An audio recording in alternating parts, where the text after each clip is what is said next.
Hi everyone, it's Mrs. Taranja with the Citizenship Academy. We are still in Domain 3 on poetry. We are doing Lesson 3, When I Heard the Learned Astronomer.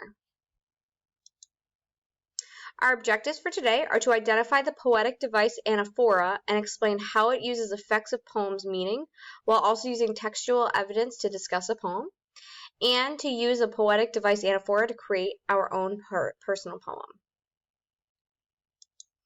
Our key vocabulary for this lesson: an astronomer is a scientist who studies outer space and its bodies, such as stars, moons, and planets. Figures are numbers of diagrams. Learned is a shortened version of learned, in which the apostrophe stands in for the missing letter E, used to describe people, especially those who have spent many years studying one subject. A lecture is a talk usually given by a teacher or other expert on a single topic. Mystical, not of this world. Proofs: in math, the arguments that are shown an idea or rule must be correct. Unaccountable, something that cannot be explained, can be used to refer to a person who does not take responsibility. And an anaphora is the repetition of words or phrases at the start of a series of lines in a poem. So, before we get started, I want you to take a look at this example. This is a chemical.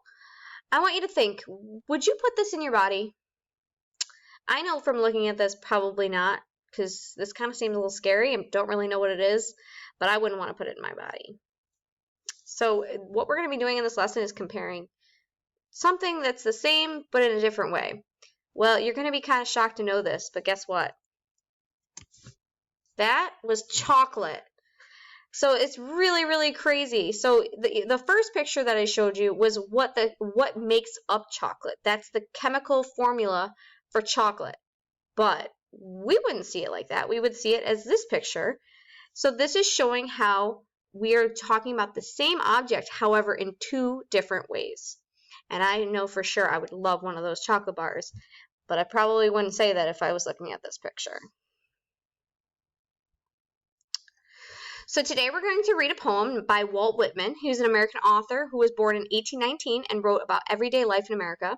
So in this poem, he describes a time he attended an astronomer's lecture. So before we get into that poem, let's read his biography. Born on May 3, 1819 in Long Island, New York, Walt Whitman worked as a teacher and a journalist before becoming a poet. His poetry related to people of all backgrounds and made him one of America's most well-known and beloved writers. During Whitman's time, the United States of America was divided by slavery, which threatened to split the country in two. The Civil War inspired him to write Drum Taps, a collection of poetry about the war and his experiences as a battlefield nurse. His writing was powerful. Even President Lincoln admired him. In fact, several of his poems are tributes to Lincoln. Whitman also wrote poems about nature. Whitman died in 1892. However, his poetry and free verse style, along with his controversial tone, remain appreciated and admired. So he's actually a pretty famous poet. Okay, I'm going to pause for about 5 seconds or so. Again, feel free to pause the video at any time to reread this poem. So go ahead and start reading When I Heard the Learned Astronomer.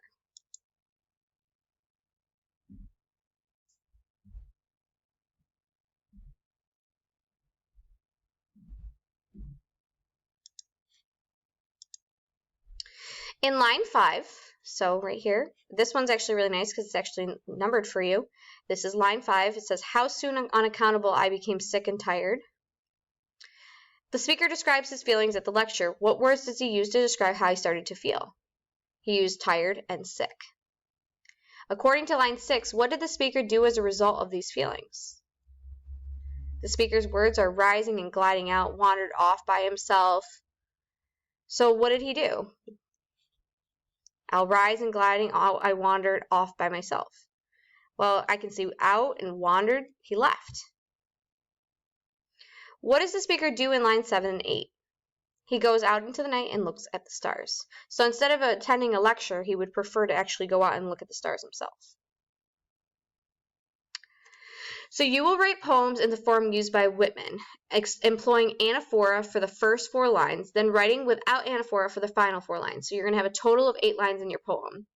You will be asked to offer a brief explanation of the effect of anaphora and lack thereof, reinforcing the link between the poem's form and its content. So what you're going to do is pick a time in your past when something made you feel bored, and then a change that happened that made things more interesting.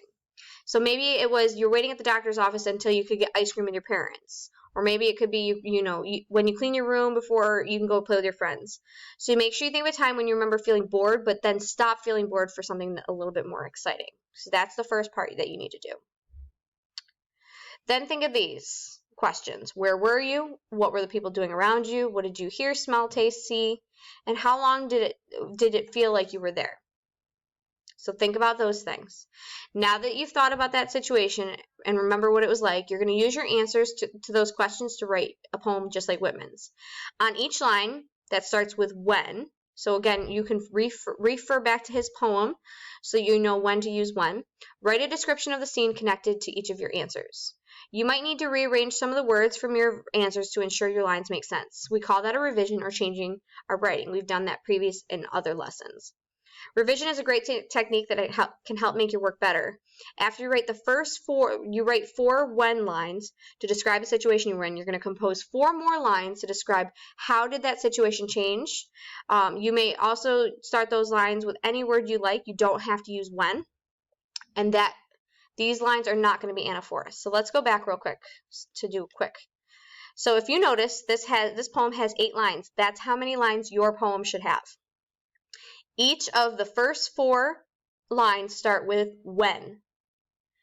This is the time that you're going to describe the moment that you're in, that time that you were bored. What did you notice in that time?